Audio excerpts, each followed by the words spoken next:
கும்ப ராசிக்காரங்களோட உறவு முறைகள் பத்தின ஒரு சின்ன கண்ணோட்டம் தான் இது. ஜோதிடப்படி கும்ப ராசியோட குணாதிசயமே ரொம்ப தனித்துவமானது. அதனாலேயே சில உறவுகள் அவங்களுக்கு பெரிய பலமா இருக்கும், சில உறவுகள் பெரிய சிக்கலாவும் மாறிடும். முதலாவது, அவங்களோட முக்கியமான குணங்கள். கும்ப ராசிக்காரங்க இயல்பிலேயே ரொம்ப புத்திசாலிகள். குறுக்கு வழியெல்லாம் அவங்களுக்கு பிடிக்காது. ஒரு ரகசியத்தை கொடை மாதிரி காப்பாங்க. அதே சமயம் சமூகத்துல கஷ்டப்படுறவங்க மேல ரொம்ப அக்கறையா இருப்பாங்க. ஆனா ஒண்ணு, அவங்கள அதிகாரம் பண்ணவோ இல்ல அடிக்கடி குறை சொல்லிட்டே இருக்கவோ செஞ்சா சுத்தமா விரும்ப மாட்டாங்க. இரண்டாவது, இவங்களோட பெரிய சப்போர்ட் யாருன்னு பாத்தீங்கன்னா அவங்க வாழ்க்கை துணை தான்.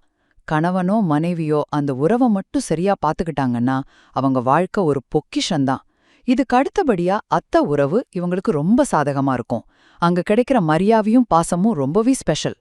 கடைசியா சில சவாலான உறவுகள். தாய்மாமன் மச்சான் மாதிரியான உறவுகளால பாசம் கிடைச்சாலும் அவங்க மூலமா பணக்கஷ்டம் வர வாய்ப்பு இருக்கு. முக்கியமா பெண்கள் தங்களோட கல்யாண பிரச்சனைய அப்பா கிட்ட சொன்னா அவர் சரி பண்றதை விட பிரிச்சு விட்டுட வாய்ப்பு அதிகம். இது போக மாமனார் மாமியார் தாய்வழி உறவுகளையும் கருத்து வேறுபாடுகள் வரலாம். சுருக்கமா சொல்லணும்னா கும்பராசிக்காரங்களுக்கு உறவுகள்ல மரியாதை தான் முக்கியம். அது கிடைச்சா அந்த உறவு ஒரு வரம், இல்லனா அது ஒரு